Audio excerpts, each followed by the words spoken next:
Hi, this is Zak Mir with the Bulletin Board Heroes here at Vox Markets for Friday the 22nd of October. Starting off with Asimiliar, which yesterday broke that line of resistance there from July. That was around the 36 pence area, and while we're above that, looking for a retest, I suppose, of the initial October resistance around the 40.5 pence level. They've got a line of resistance there from August up towards 42, and that's the initial target.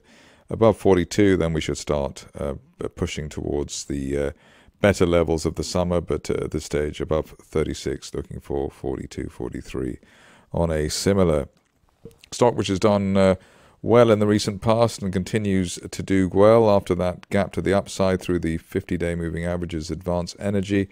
The current situation is that we're in a bull flag at the highs and heading towards hopefully that top of that price channel from back in September last year, as high as 5 pence, perhaps over the next couple of weeks. Only back below the old August peak around 3.8 pence, really delaying the upside scenario. Borders and Southern is next, and here the interest is the break of that line of resistance and the falling wedge from back in March. That's around the 0.8 pence level, so above 0.8, looking for hopefully the top of that broadening triangle from the spring, as high as 1.3 pence to be hit, maybe as soon as the end of next month. Onto a stock which looks as though it is going from strength to strength, which is Contango. Here the point of interest and the reason for the inclusion today is the way that it looks as though we're in a rising trend channel from back in December. The floor of the channel around the 6.7 pence level. That's just below the 50 and 200-day moving averages, around some 0.2 pence, but above 6.7. Eventually looking for 2 to 3 months target here as high as 14 pence, which is the top of the 2020 price channel. And really the way that the price action is holding above the 50 and 200-day lines adds added confidence to the prospect of a double figures destination in the near term.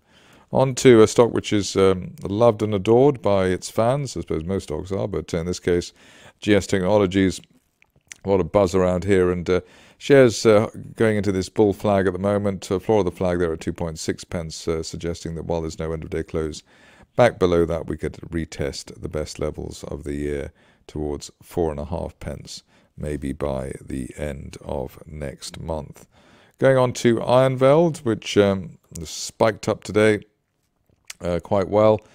The technical news is that we've broken that line of resistance there from June, around 0.7 pence, and above that we were looking for at least a penny, which looks like it could be hit even as soon as today.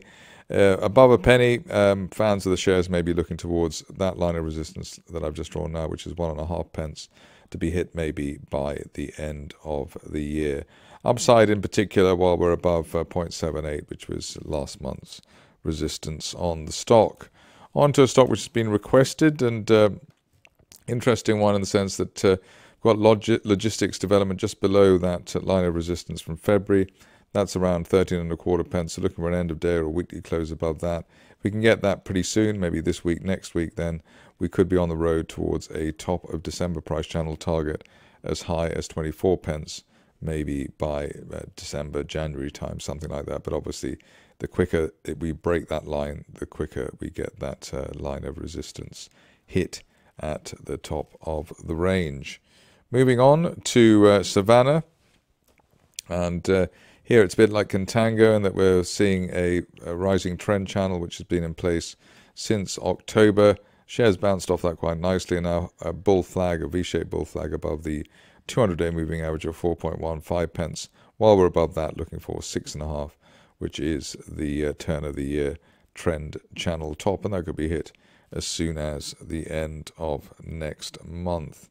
We move along to Starcom, which is where the good news, good fundamentals have been quite a long time coming, but nice gap higher today. And situation is that we're looking for hopefully further progress. The top of the channel here at the moment around the 1.66 pence level. That may be a decent end-of-year target while we hold above the floor of the latest gap, so basically 0.97, so above 0.97, 1.6 perhaps, as soon as the end of this year, provided that today's positive fundamental news is correctly followed through on. Covered Alien Metals quite a few times. Used to interview the company as well at one point, but here we've got a situation where the shares have broken out of this falling wedge with a gap, which is a very strong signal, and the longer we stay above 0.8 pence, the greater the chance of a move towards the top of the broadening triangle from back in March, as high as 1.3 pence. Maybe that's an end-of-year target to shoot for. The longer the shares remain above the old September peak at 0.92, the quicker we can get up to that 1.3 pence level. Finishing off with Zytronic, which has had bumper news today, and the second gap in the near term, one gap to the upside, a bear trap gap reversal last month and a gap higher this month, along with a golden cross. We're also in a broadening triangle, which is heading towards 240 pence at its resistance line. That may be a reasonable end-of-year target to shoot for while we hold above the 50-day moving average at £1.63. That's it from me today. More updates over the weekend.